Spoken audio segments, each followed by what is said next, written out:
Greetings once again. I am Greg Smart, pastor of Pikeville United Methodist in Pikeville, Tennessee, here with you once again for another time of some scriptural thoughts. And I wanted to start today by saying simply that this is not the only job I've ever had. I have actually had quite a number of jobs in my lifetime before I was ever a pastor. Some of those jobs required long hours, some involved a lot of manual labor, some came complete with a terrible boss, some had the reward of extremely low pay, and at least one of those jobs was so outside the norm that whenever I would try and describe the work to somebody, the response would typically be, well, I guess somebody has to do that.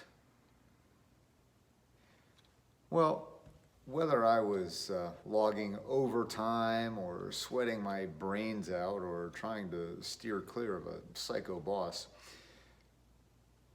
what for me was always the most difficult part of any job was the annual evaluation.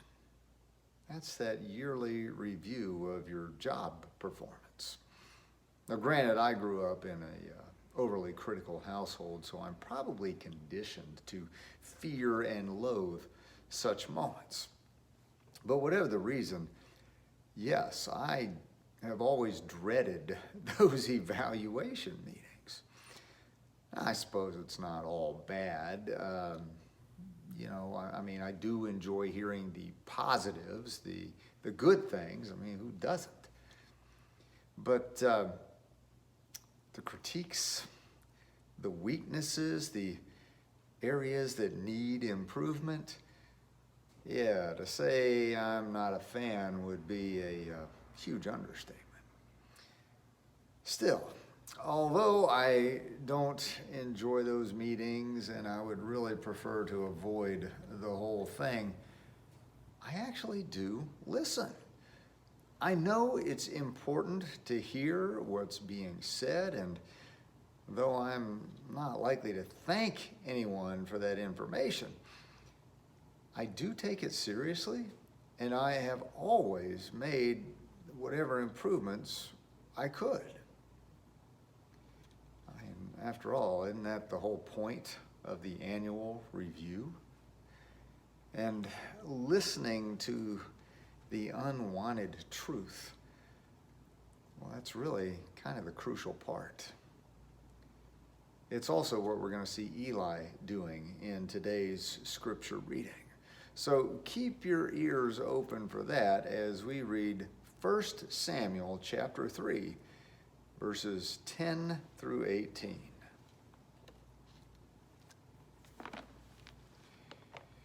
Now, the Lord came and stood there, calling as before, Samuel, Samuel.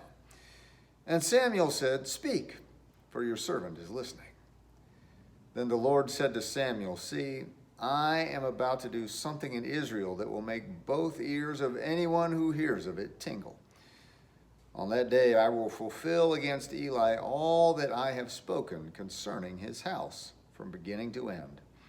For I have told him that I am about to punish his house forever for the iniquity that he knew, because his sons were blaspheming God, and he did not restrain them. Therefore I swear to the house of Eli that the iniquity of Eli's house shall not be expiated by sacrifice or offering forever. Samuel lay there until morning. Then he opened the doors of the house of the Lord. Samuel was afraid to tell the vision to Eli. But Eli called Samuel and said, Samuel, my son. He said, Here I am. Eli said, What was it that he told you?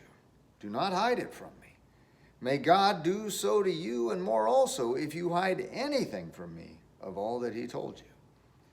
So Samuel told him everything and hid nothing from him. Then Eli said, It is the Lord. Let him do what seems good to him. You know, I never liked hearing things in those reviews like, we'd really like to see you get your work done in a more timely manner.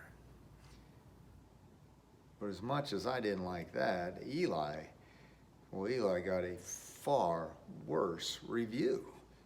And his was from God. Now that review started with the fact that, Eli was an early practicer of nepotism. He had given his two grown sons jobs as priests in the temple. And those two sons thanked him by abusing that position routinely for their own gain. And as so often happens in such cases, Eli knew what was going on. But what did he do about it? Nothing. Except maybe a few empty words of reproach and a whole lot of hand-wringing. So when God called to Eli's young assistant Samuel instead of Eli, Eli knew what was coming. He was about to hear something he didn't really want to hear. Have you ever had to be the bearer of bad news? Boy, that is a task only a sadist could ever want. And yet, there are times when unpleasant truth has to be delivered. Just as there are times when we ourselves are the ones who need to hear unwanted truth. Not everybody understands that, though. I remember one time I had to tell a family that their oldest daughter, who was about 14 or 15 at the time, was mixed up with some really bad people. Now, this was not anything I wanted to do, nor was it my idea, but an officer of the court told me that I had a legal obligation. So I set up a day and time to meet with the parents. And when I arrived, the only one there was the brand new stepdad. And when I say brand new, this man had married into this family in the last 2 or 3 months. He really didn't even have his footing yet. Well, I asked him naturally where the mother was, and he said she was afraid of what she might hear. So she had chosen to go out with friends. If I could go back and do that one all over again, I would have refused to say a word until the mother was present. She needed to be there. She needed to hear this. Instead, she ran. And that family wound up leaving the church rather than facing reality. I can only imagine what wound up happening with the daughter. Well, this is where Eli sets the example for us. Not only was he willing to hear the harsh truth, he insisted on it.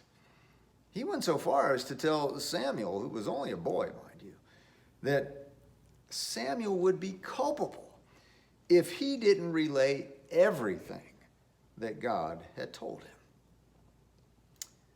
And having informed Samuel of this, Eli sat down to listen. I can't imagine he was happy to hear what he did, but Eli accepted it. And an interesting epilogue to the story, Eli's 2 sons wound up being killed in battle against the Philistines. Now, when the messenger came to tell him, Eli was naturally saddened. But because he had heard God's message to Samuel, Eli had been expecting something like this to happen. Now, what actually killed Eli was when the messenger told him that in that same battle, the Philistines had captured the Ark of the Covenant. Now this was a disaster for the nation of Israel, and hearing it, well, Eli fell backwards off his seat, broke his neck, and died.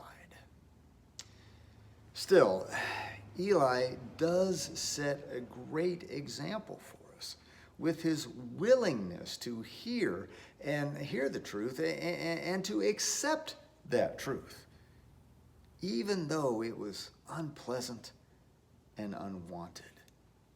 And that is so important for us, because there are times when we absolutely need to hear the truth as a nation, as a church, and as individuals.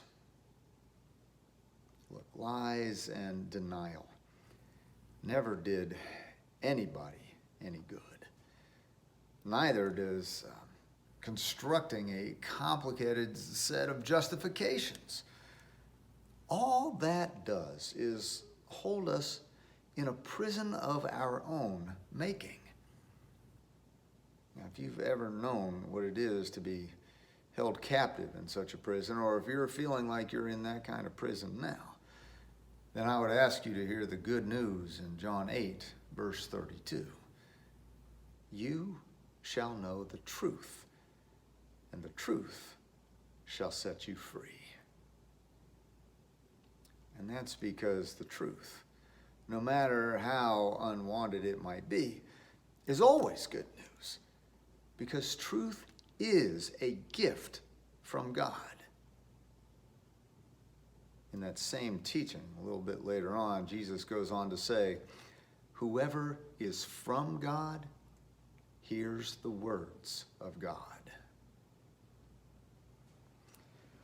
Michael was a young man involved with the youth program at First United Methodist Fort Worth. Michael was also in a gang.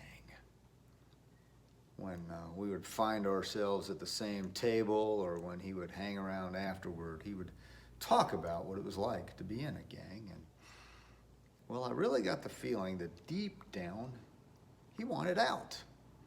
And I based that on things he would say in those quiet, reflective moments, like that he did not expect to live past age 25. But when Sunday was over, Michael would immerse himself once more in gang life, where he was surrounded by people telling him what he wanted to hear. One day I offered to help get him out, if that's what he wanted. And Michael quickly replied, why would I want out? In the gang, I have everything I want. I have money, I have power, I have girls. What don't I have? I just looked at him, and I said, matter-of-factly, you don't have hope. Now that was a truth Michael did not want to hear. I maybe saw him once after that. I'd really like to think that God kept after Michael until his ears were finally opened, but I don't know. I just don't know. What I do know is that we have a choice. We can, like Michael, surround ourselves with exactly what we want to hear, and then watch the destruction that brings. Or we can open ourselves to accepting the truth, no matter how unpleasant or unwanted, and let that truth set us free. I hope you will be open to the truth this week, and that you will know God's smile in your life. I'll see you next time.